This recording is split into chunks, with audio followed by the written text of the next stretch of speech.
Assalamualaikum warahmatullahi wabarakatuh. Terima kasih telah melakukan pemaharan baik terawangan kayu ya, terawangan kayu panjang sama terawangan wanita nomor 968 ya, terawangan kayu panjang dan wanita nomor 968. Kita mulai dari bendanya dulu ya. Bendanya tidak begitu jelas ya, karena bentuknya memang panjang. Ini entah tongkat, entah tombak, saya tidak tahu. Tapi yang jelas benda ini memang berkhodam ya. Saya tidak tahu apa bendanya, tapi ini memang jelas berkhodam. Untuk sosok khodamnya yaitu laki-laki berbaju hijau ya, laki-laki berbaju hijau. Dia badannya tinggi, besar, tegap ya, kekar, memakai baju kemeja hijau, kemudian memakai celana kain panjang hijau ya. Ini rambutnya panjang sepunggung ya. Perawakan atau penampakannya seperti itu. Untuk asal khodam ya, kira-kira adalah dari hutan di daerah Sumatera. Masuk kategori jin hutan ya, jin daratan, white entitas tanpa dampak negatif. Usianya kira-kira adalah 1400-an tahun dengan level power sekitar 8,8. Jadi dari segi usia ini masuk kategori lumayan tua. Dari segi power ini termasuk bagus ya, ini bagus, layak koleksi. Untuk tuahnya sendiri ini masuk ke arah proteksi ya, pagar gaib, wasilah, jaga diri, keselamatan baik dari bahaya nyata maupun yang bersifat gaib. Itu yang pertama. Kemudian yang kedua itu meningkatkan kekuatan tubuh ya, meningkatkan kekuatan tubuh sehingga tubuh pemiliknya itu menjadi lebih kuat dibanding dengan tidak membawa benda ini kayak gitu. Untuk dampak negatif tidak ada ya. Kalau saya rasakan ini tuahnya sudah jalan ya, jadi ada pencampuran energi manusia dengan energi khodam di benda ini. Jadi artinya tuahnya sudah jalan, tuahnya sudah bisa dimanfaatkan.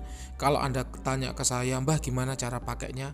Mohon maaf terputus ya, karena ada yang telepon ya. Itulah kenapa saya paling tidak suka ditelepon ya. Karena kalau lagi rekaman kemudian ditelepon, akhirnya rekamannya putus ya. Oke, kita kembali ke terawangannya. Jadi benda ini itu berkhodam ya. Kalau Anda tanya ke saya, Mbah gimana cara pakainya, saya juga tidak tahu ya.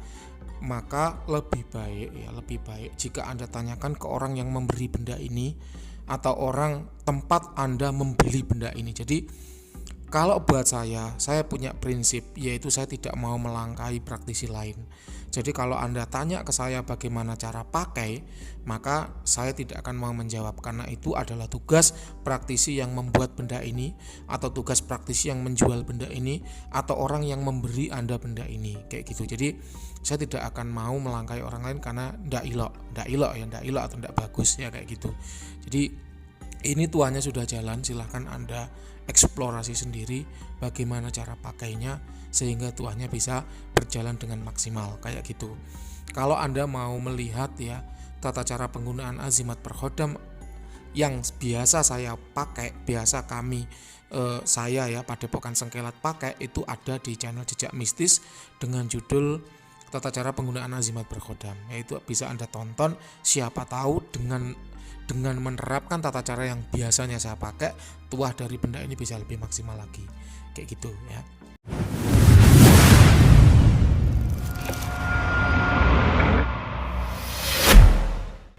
Oke, itu untuk benda ya. Kemudian dia tanpa dampak negatif ya, aman walaupun Anda simpan. Kemudian untuk perawatan ya, ini bagusnya itu dirabun ya. Dirabun itu dibakarkan kayu wangi, boleh garu, cendana ya, atau kemenyan madu, bukur juga boleh. Kemudian benda ini dikenai asapnya kayak gitu. Itu untuk benda yang pertama. Sekarang kita ke orang ya, wanita ya, ke wanita. Anda ada pertanyaan nanti akan saya jawab. Oke, kita mulai dari energi ya. Wanita ini energinya masuk kategori tinggi. Jadi dari skala 1 sampai 10 kira-kira berada di level 8,6 dan itu lebih tinggi dibanding manusia pada umumnya. Jadi memang energi pada wanita ini tuh tinggi. Untuk aura ya. Aura wanita ini dominan adalah merah ya, Aura merah adalah aura proteksi yang kuat. Saya tidak tahu apa yang dialami wanita ini sehingga kemudian dia dari alam bawah sadarnya itu meningkatkan ya aura proteksinya itu agar dirinya itu terlindungi dari mara bahaya. Ya, saya tidak tahu apa yang dia alami, apakah dia pernah punya trauma dengan laki-laki ya, apakah dia pernah punya masalah dengan teman sekolah atau teman kerjanya ya, atau dia pernah diancam oleh orang ya, sehingga kok dari alam bawah sadarnya itu dia meningkatkan aura proteksi yang kuat, sehingga kemudian membuat lawan jenis itu ketika melihat dia itu wibawanya yang tinggi, sehingga ya ragu-ragu ketika mau mendekat itu akan ragu-ragu kayak gitu. Itu yang saya lihat dari wanita ini. Jadi aura merahnya tinggi. Kemudian selain aura merah, aura wanita ini adalah ungu. Aura ungu ya yang ada pada wanita ini menandakan bahwa dia itu secara alamiah disukai oleh makhluk halus. Ya, jadi makhluk halus ketika melihat auranya itu merasa tertarik, kemudian mendekat. Setelah mendekat ikut dengan dia kayak gitu. Itu yang saya rasakan dari auranya. Ada beberapa jin liar begitu yang ikut ke dia, tapi itu sifatnya tidak permanen. Jadi setelah ikut kemudian beberapa hari pergi lagi, setelah ikut beberapa hari pergi lagi, setelah ikut beberapa hari pergi lagi kayak gitu. Jadi sifatnya itu datang silih berganti, dan itu yang kemudian membuat orang lain tuh merasa kurang nyaman ketika dekat dengan dia. Itu yang kedua. Yang ketiga, karakter. Wanita ini memiliki karakter introvert atau tertutup. Saya duga, nanti Anda yang harus konfirmasi ke saya, benar nggak apa yang saya katakan. Saya duga wanita ini pernah memiliki trauma, sehingga kemudian dia menjadi seorang yang tertutup atau introvert, kayak gitu. Kalau orang itu introvert ya tentunya, ya kalau masalah pergaulan atau sosial itu agak sulit. Memang begitu, itu karakter, yaitu karakter. Oke, sekarang kita ke jin liar. Jin liar yang datang ke wanita itu datang silih berganti. Ya, datang silih berganti artinya memang dia datang, mendekat, ikut beberapa hari kemudian pergi, datang, ikut beberapa hari kemudian pergi, seperti itu. Ya, seperti itu jin liarnya. Nah, untuk sekarang yang saya lihat ada sosok laki-laki berbentuk siluman ular. Jadi pusar ke atas itu laki-laki, pusar ke bawah bentuknya siluman ular. Dia asalnya dari hutan ya di Jawa Tengah. Kemudian untuk usia kira-kira 600-an tahun dengan level power sekitar 8,6. Dia ikut karena memang tertarik, tapi itu hanya bersifat sementara atau tidak permanen ya. Sebentar kemudian akan pergi. Kayak gitu, itu yang saya lihat. Nah, untuk energi negatif dan jin negatif sebenarnya tidak ada. Ya, tidak ada kiriman yang mengenai wanita ini. Wanita juga tidak ketempelan. Jadi sifat dari jin liar itu hanya ikut tapi tidak menempel, kemudian pergi lagi kayak gitu.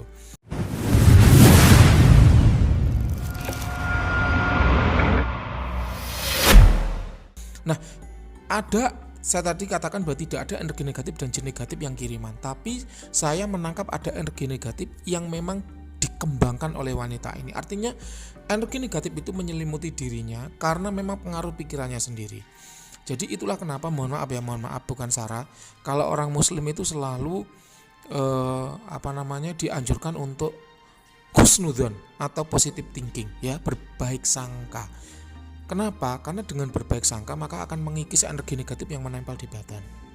Sebaliknya, kalau orang itu banyak suudonnya atau berburuk sangka, maka energi negatif itu akan muncul dari dalam dirinya sendiri, dari alam bawah sadarnya, kemudian menyelimuti dirinya sendiri. Itulah kenapa saya menduga bahwa wanita ini pernah memiliki trauma, sehingga dia selalu curiga dengan orang. Ya, tidak mudah percaya, curiga, was-was, sehingga kemudian dari dalam dirinya itu muncul energi negatif kayak gitu. Nah, lalu solusinya gimana? Ya, dirubah karakternya. Mulai bersosial, mulai mengenal orang lain, mulai berpositive thinking, berhusnudzon, dan itu akan memperbaiki auranya, kemudian meningkatkan ibadah ya. Apapun agamanya, mulai meningkatkan ibadah supaya auranya itu lebih cerah dibanding dengan sebelumnya kayak gitu. Itu solusi yang saya tawarkan. Kemudian untuk ke khodam diri. Saya melihat wanita ini tinggal di rumah ya, atau tinggal di tempat yang banyak pusakanya ya, dan itu menyebabkan aura dari wanita ini tuh berubah menjadi ungu. Akibatnya dia menjadi gampang disukai oleh jin liar. Jadi tempat tinggalnya, misalnya kalau rumah ya, maka rumahnya itu banyak pusakanya. Kalau rumahnya nggak ada pusakanya, berarti tempat kerjanya yang banyak azimatnya. Kalau misalnya dia ngekos, maka tuan rumahnya itu banyak menyimpan pusaka, dan itu sedikit banyak mempengaruhi wanita ini sehingga auranya itu menjadi berubah. Kalau bisa, karena wanita ini belum kuat dengan aura-aura dari pusaka, maka lebih baik mencari tempat tinggal yang tidak banyak pusakanya, atau mencari tempat tinggal yang di mana rumah yang ditempati tidak banyak pusakanya. Ini nggak kuat, ibaratnya kayak gitu, nggak kuat. Ya, wanita ini nggak kuat. Memang ada sosok khodam pendamping diri, dan itu adalah khodam leluhur dari jalur ibu, ya. Asal khodamnya dari daerah Sumatera. Anda boleh bertanya atau boleh berpikir seperti ini, Mbah, wanita ini asalnya dari Bali, kenapa dia khodam leluhurnya dari Sumatera? Orang itu ya memiliki khodam tidak terikat dengan tempat asal. Contoh, saya orang Blitar, Jawa Timur. Saya punya beberapa khodam kelas kuat yang berasal dari Tibet, dari Gunung Himalaya dan seterusnya.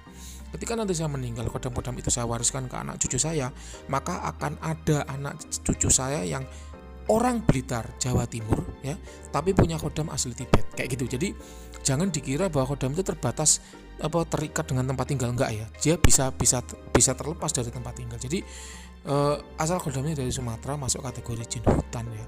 Ini white entitas tanpa dampak negatif sebenarnya. Usianya kira-kira 1800 tahun dengan level power 8,6. Sosoknya adalah wanita memakai baju hijau botol. Di kepalanya itu ada sanggul-sanggulnya, ada hiasan-hiasan bunga-bunga begitu. Ini tuahnya lebih ke arah pengasihan dan proteksi, ya, pengasihan dan penjaga diri. Dia ikut wanita ini sejak kecil, ya, jadi sudah lama. Kemudian sifatnya itu dia tidak melindungi wanita ini dari segala mara bahaya. Jadi hanya yang ketika dirasa oleh khodam itu perlu untuk diproteksi, maka dia memproteksi. Kalau enggak, maka dia diam saja, kayak gitu.